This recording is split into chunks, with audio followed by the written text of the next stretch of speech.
Innal hamdalillah nahmaduhu wa nasta'inuhu wa nastaghfiruh wa na'udzu billahi min shururi anfusina wa min sayyiati a'malina may yahdihillahu fala mudilla lahu wa may yudlil fala hadiya lahu.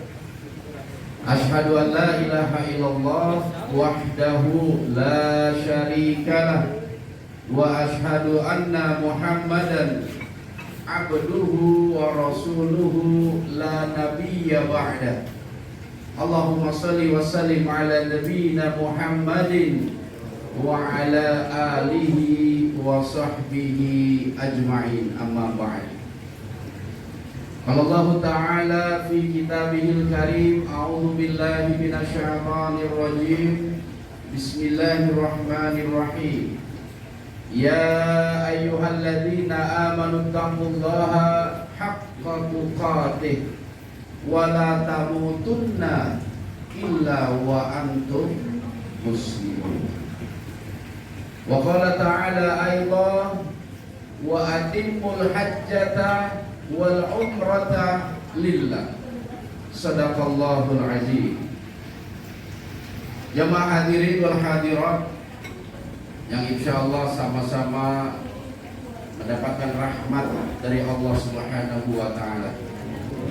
Syukur alhamdulillah, mari sama-sama kita panjatkan kehadirat Allah Subhanahu wa taala atas limpahan berbagai macam nikmat dan karunia kepada kita yang tak terhingga jumlahnya, yang jikalau kita jadikan semua pohon di muka bumi sebagai pena dan lautan, sungai, danau sebagai tinta, niscaya kita masih belum mampu untuk menghitung berapa besar nikmat yang telah Allah berikan kepada kita. Selayaknya lah kita sebagai hambanya untuk selalu melantunkan puji-pujian kita dan rasa syukur kita kepada Allah Subhanahu wa ta'ala. Apalagi malam ini Allah takdirkan kita bertemu, berkumpul dalam majlis yang insya Allah mendapatkan rahmat oleh Allah Subhanahu wa ta'ala. Karena apa? Karena di dalam majlis ini kita sebutkan asma Allah, kita puji Allah Subhanahu wa ta'ala, dan kita baca firman-firmannya, yang mana berdasarkan hadis baginda Rasulullah Sallallahu Alaihi Wasallam, tidak ada satu majlis ketika asma Allah disebut dan firman-Nya dibacakan kecuali malaikat rahmat memohonkan doa agar kita semua mendapatkan rahmat Allah Subhanahu wa taala. Mudah-mudahan Allah selalu mencurahkan rahmat-Nya kepada kita dan memasukkan kita semua ke dalam golongan abdan syakura, yaitu golongan hamba-hambanya yang bersyukur. Apalagi kita merasa senang dan bersyukur kepada Allah bahwasanya keluarga besar Haji Dede, kalau nggak salah ada 4 orang nih Pak Haji, beberapa waktu yang akan datang akan melaksanakan satu ibadah yang agung, satu ibadah yang mulia, satu ibadah yang nilai keutamaan serta pahalanya luar biasa, yang tidak mungkin kita dapati di tempat lain di belahan dunia manapun, yaitu ibadah umroh ke Baitullah sekaligus berziarah ke makam baginda Rasulullah Sallallahu Alaihi Wasallam.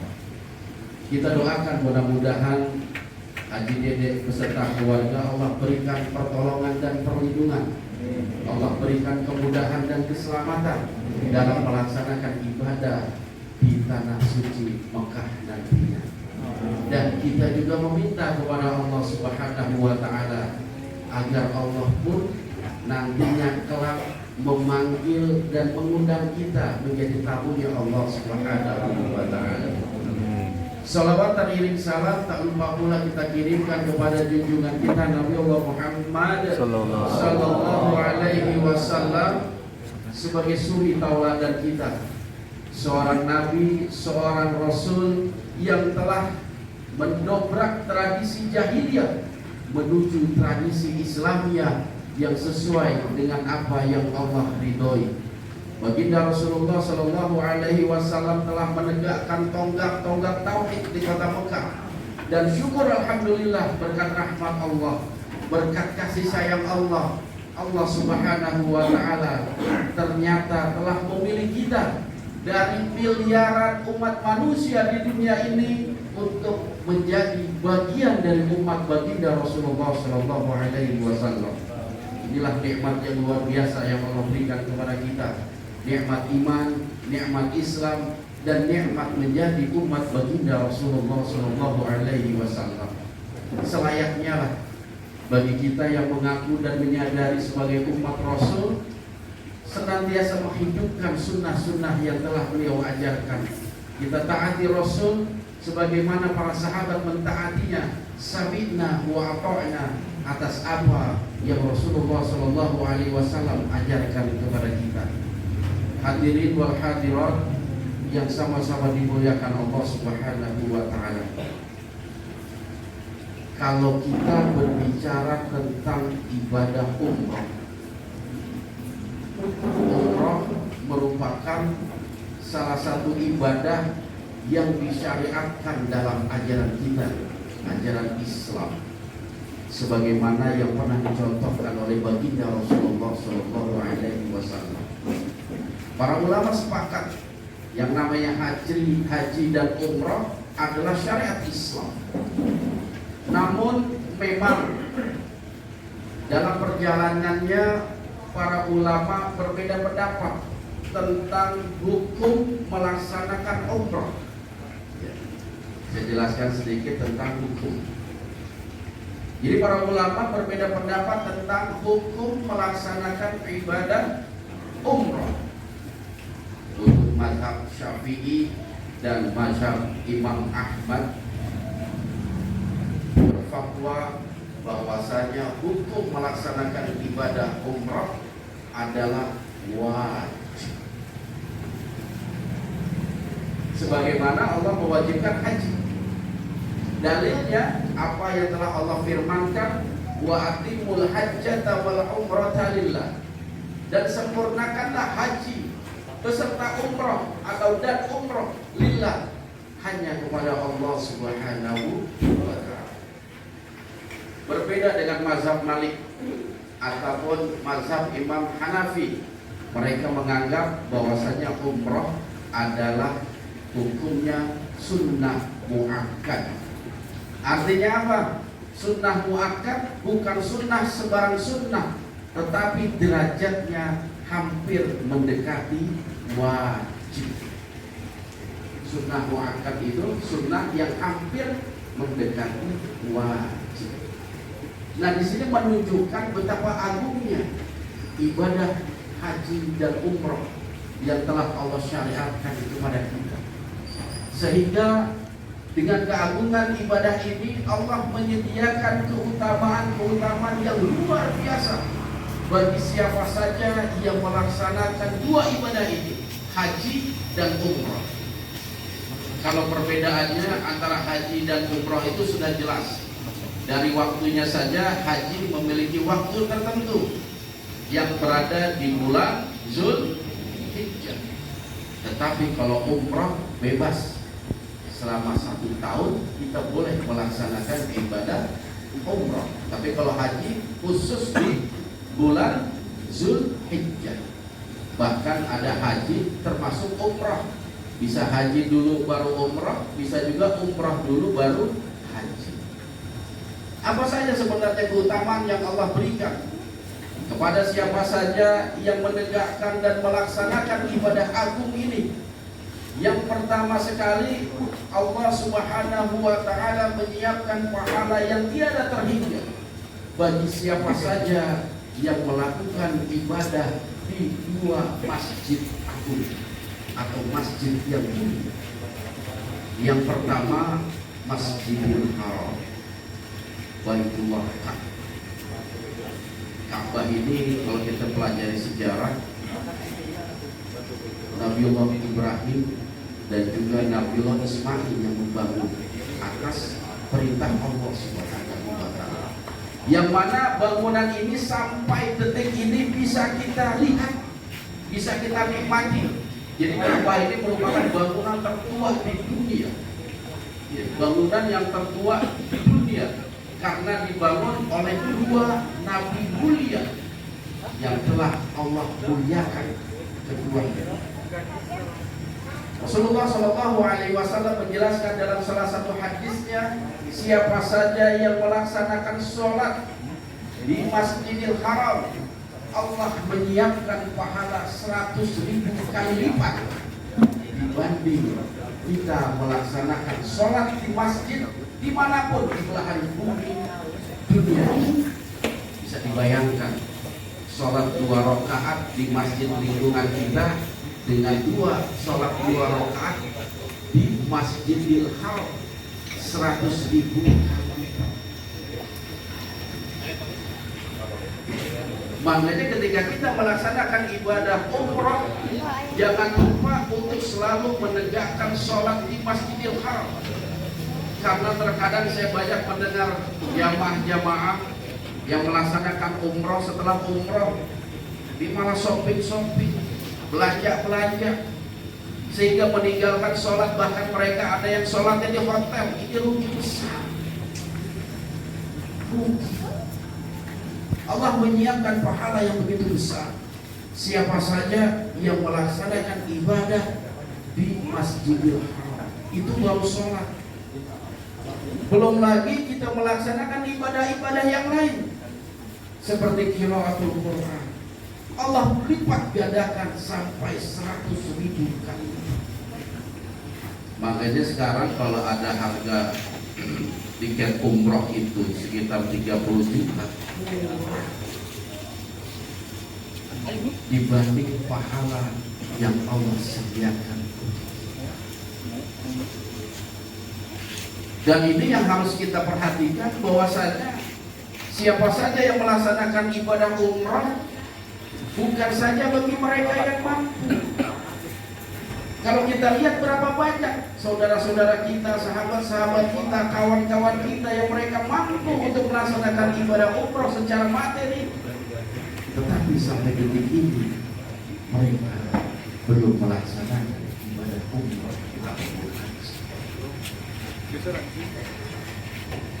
Makanya disebutnya kalau kita pergi umroh atau haji disebut sebagai tamu Allah dengan talbiyah labbaik Allahumma labbaik labbaik la syarika lak labbaik innal hamda wan ni'mata laka wal mulk la syarika. Apa artinya labbaik Allahumma labbaik? Ya Allah, aku panggil, aku datangi seruanmu ya Allah. Makanya ketika kita di tempat mikot sampai Masjidil Haram, sampai kita ingin melaksanakan ibadah tawaf, jangan sampai lupa itu tauhid sepanjang perjalanan. Dan tidak diperbolehkan ucapan-ucapan yang lagau, ngobrol, ngomong apapun. Yang kita sebut adalah asma Allah. Labbaik Allahumma labbaik labbaik la syarika lak labbaik innal hamda wan ni'mata laka wal mulk la syarika. Sampai kita datang sampai di Masjidil Haram untuk melaksanakan sholat tahiyat. Mungkin Pak Haji udah tahu lah masalah manasik haji, karena Pak Haji ini lebih pengalaman dibanding saya. Iya. Dia udah praktek, saya belum. Udah pernah haji, saya belum haji. Jadi ilmunya kalau lebih jago Pak Haji. Makanya malu saya ngejelasin manasik haji. Dia udah praktek soalnya. Jadi saya ingin insya Allah akan menjelaskan tentang keutamaan bagi mereka yang melaksanakan ibadah umroh. Mudah-mudahan kita termotivasi. Karena memang jangankan untuk melihat orang lain, jadi keluarga saya sendiri seperti itu. Banyak saudara-saudara saya yang mampu sebenarnya mereka melaksanakan ibadah umroh, tapi sampai detik ini Allah tidak menggerakkan hatinya untuk berziarah ke Baitullah dan ziarah ke makam Rasulullah SAW. Kita berharap kita termasuk suatu saat nanti yang Allah undang untuk berziarah ke Baitullah dan juga makam Rasulullah SAW. Kita melakukan tawaf di sana, kita melakukan sa'i di sana, dan kita melakukan ta'awun di sana. Kita minum air Zam-Zam sepuas-puasnya. Yang mana keutamaan air Zam-Zam itu tidak ada duanya di muka bumi. Baik dari segi ilmiah mau diteliti kayak gimana pun, Zam-Zam selalu menang jika dibandingkan dengan air yang ada di dunia. Apalagi air Zam-Zam ada sejak Nabiullah Ismail alaihissalatu wassalam, yang menurut sejarah kelahiran beliau itu kurang lebih 2000 sebelum Masehi. Bayangin, 2000 sebelum Masehi. Sekarang 2000 setelah Masehi, jadi kurang lebih umurnya itu 4000 tahun. Dan kalau kita baca sejarah tentang penggalian sumur Zam-Zam, Zam-Zam merupakan satu sumur yang digali oleh malaikat mulia, yaitu malaikat Jibril. Pakai luar biasa. Tukang galinya aja beda. Iya, tukang galinya aja beda. Kalau Zam-Zam digali oleh malaikat Jibril, kalau sumur-sumur yang ada, paling siapa yang gali? Disitulah keutamaan-keutamaan yang ada di Masjidil Haram. Mudah-mudahan dengan izinnya kita semua bisa berangkat. Amin. Allahumma amin. Lantas, kalau memang umrah adalah wajib, apakah dia cukup sekali kita lakukan seumur hidup? Secara asal, ketika kita melaksanakan satu kewajiban, maka kewajiban setelahnya telah gugur. Artinya yang kedua kembali kepada sunnah.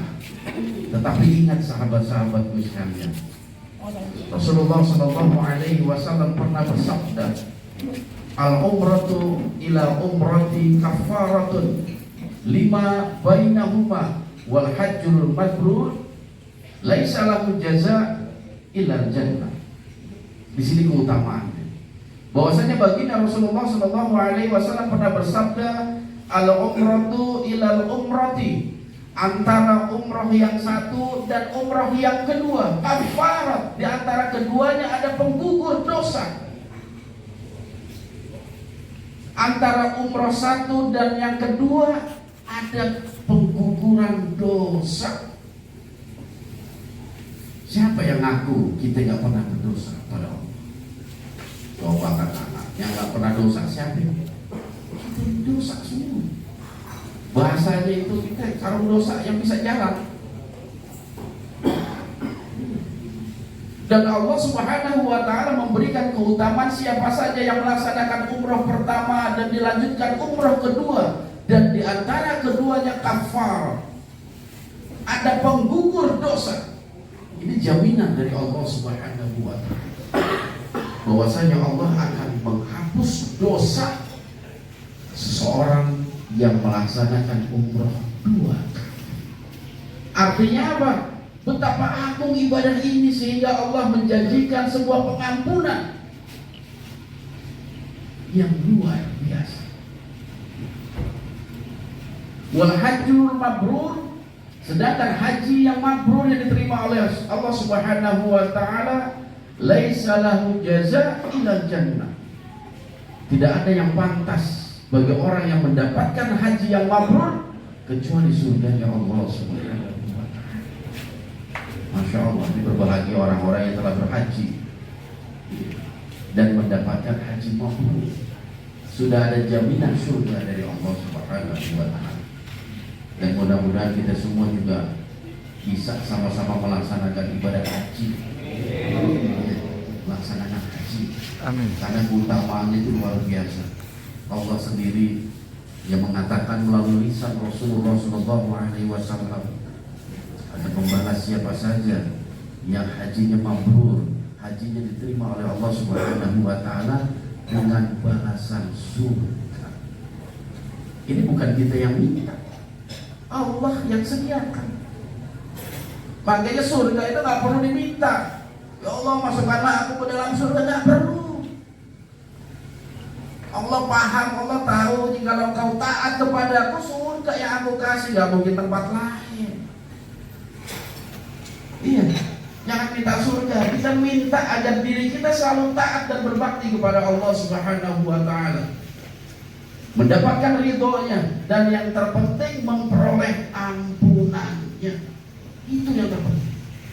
Jangan minta surga. Iya, kita minta tiap hari surga, surga, surga. Sholat masih belang-bentong, kadang nipu orang, ngezolomin saudaranya sendiri. Mana dapatnya surga? Kata orang Betawi, jangan ngajarin Allah. Karena apa? Allah telah menjanjikan sendiri. Dan innallaha la yukhliful mi'ad. Allah nggak mungkin menyalahi janji. Nggak mungkin Allah ingkar janji. Iya. Allah pasti akan berikan. Di saat ketaatan kita betul-betul kita tunjukkan dengan melaksanakan perintah-perintahnya dan menjauhi segala larangan-larangan. Maka kita minta selalu kepada Allah itu bagaimana Allah memberikan hidayah taufik kepada kita.